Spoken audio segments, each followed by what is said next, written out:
আপনি এমন কথা বলবেন না যে কথার দ্বারাই সংবিধানটাকে লঙ্ঘন করা হবে। কারণ আমরা তো ভারতবর্ষে এখন ভাড়াটিয়ার মতো আছি। যখন বলবে বেরিয়ে যাও পাকিস্তান, বেরিয়ে যাও বাংলাদেশি, জিহাদির বাচ্চা তোমরা চলে যাও, আমাদেরকে আস্তে আস্তে লেজ গুটিয়ে চলে যেতে হবে। অতএব আমাদেরকে সংবিধানটা মাথায় রেখে কথা বলতে হবে। আর আমরা যেন আমাদের লড়াইটা কিন্তু পুলিশ প্রশাসন তিনাদের বিরুদ্ধে নয়। তিনাদেরকে আমরা ধন্যবাদ জানাবো এই মঞ্চ থেকে। তিনারা যেভাবে আমাদের প্রথম থেকে মিছিল মিটিং সভাটাই যেভাবে সাহায্য করছেন, তিনাদেরকে আমাদের ধন্যবাদ জানিয়ে ছোট করব না। পুলিশ প্রশাসনের কাছে আমরা কৃতজ্ঞ যে সংগঠনের তরফ থেকে আমরা এমন কোনো কাজ করব না স্লোগানের মাধ্যমে বা প্রশাসনকে কোনো রকমভাবে যেন আক্রমণ না করি। আর আমরা এখান থেকে স্লোগান দিচ্ছি যে নরেন্দ্র মোদীর চামড়া আমরা তুলে নেব। এটা স্লোগানের মধ্যে রাখলে হবে না, সাংবিধানিকভাবে আমাদেরকে ওই জায়গা যেতে হবে। এই জায়গার জন্য পথ অতিক্রম করতে হবে আস্তে আস্তে। আর সেই পথ অতিক্রম করা আমাদের পূর্ব মেদিনীপুর জেলা থেকে সংবিধানকে মাথায় রেখে, সংবিধানের ধারাকে আমরা মাথায় রেখে আমরা প্রথম এই পূর্ব মেদিনীপুর জেলা থেকে শুরু করব। বিজেপি বিধায়ক যিনারা আছে তিনাদের বাড়ির সামনে যদি আমরা ধর্ণা দেওয়ার জন্য ডাকি, আপনারা হাত দিয়ে বলুন তো যাবেন নাকি? বলুন আপনারা।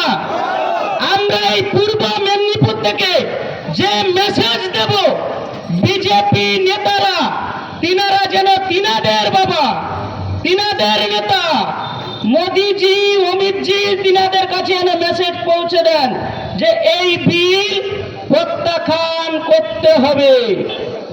আপনারা রাজি আছেন? আমরা যখনই আন্দোলনে ডাকবো আপনারা যাবেন। কারণ আমি সোশ্যাল মিডিয়ায় ফলো করছি যে রাজ্যে এই ওয়াকফ নিয়ে আন্দোলন হচ্ছে, কোথাও কোথাও ভাবে বিক্ষুব্ধ কোনো ঘটনা ঘটে যাচ্ছে। কোন মোল্লা লোক, মুসলিম মানুষ টুপি মাথায় দিয়ে আবেগের বশবর্তী হয়ে কিছু উত্তেজিত ভাষণ দিয়ে দিচ্ছেন, কিংবা তাদের কোথাও এই ঝান্ডার কথা আমাদের পূর্ববর্তী বক্তারা বলে গেলেন যে ঝান্ডা একটা খুলে দিয়েছে। উনি তো একটা ঝান্ডা খুলেছেন একজন মানুষ।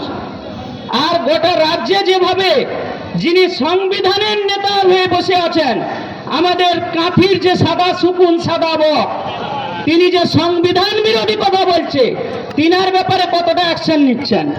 তাই আমি আপনাদের যে ক্যাপসুলটা দিলাম, এই ক্যাপসুলটা মাথায় রাখবেন। আমরা পূর্ব মেদিনীপুর থেকে শুরু করব এবং খুব সুশৃঙ্খল ভাবে শুরু করব। বিজেপি বিধায়কদের বাড়ির কাছে গিয়ে আমরা ধর্ণা দেব। পারবেন আপনারা? সেই দিনে আপনাদের ইমানি পরীক্ষা হবে। ধন্যবাদ। আপনারা এই মেসেজ নিয়ে বাড়ি যান। আমাদের জেলার চেয়ারপারসন পণ্ডাবাবু আমাদের মঞ্চে আছেন। উনি একটু অসুস্থ, ওনার গলা ধরে গেছে, যার জন্য উনি বললেন বাবু আপনি বলে দিবেন। সেজন্য ইনার তরফ থেকে আমি আপনাদেরকে বলছি যে আমাদের এই সংগঠনে একটা ব্লকের যদি সেক্রেটারি মুসলিম হয় আর সভাপতি হিন্দু হবে, হিন্দু যদি সেক্রেটারি হয় সভাপতি মুসলিম হবে। আমরা যেন এই সম্প্রীতি কোনোদিন যেন ভঙ্গ না করি। আমরা এই সংগঠন থেকে আমরা হাতে হাত মিলিয়ে সংঘবদ্ধ হয়ে আমরা এই লড়াই চালিয়ে যাব।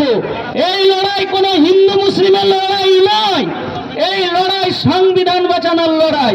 অতএব সংবিধানের বাঁচানোর জন্য আমরা জান দিতে পারি।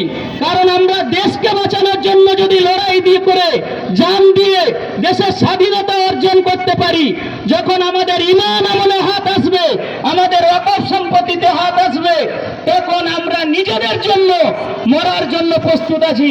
আমরা সেই জাতি। ধন্যবাদ সবাইকে, ভালো থাকবেন। অল ইন্ডিয়া মাইনরিটি অ্যাসোসিয়েশন জিন্দাবাদ, হুজুর কেবলা জিন্দাবাদ, ভাইজান জিন্দাবাদ।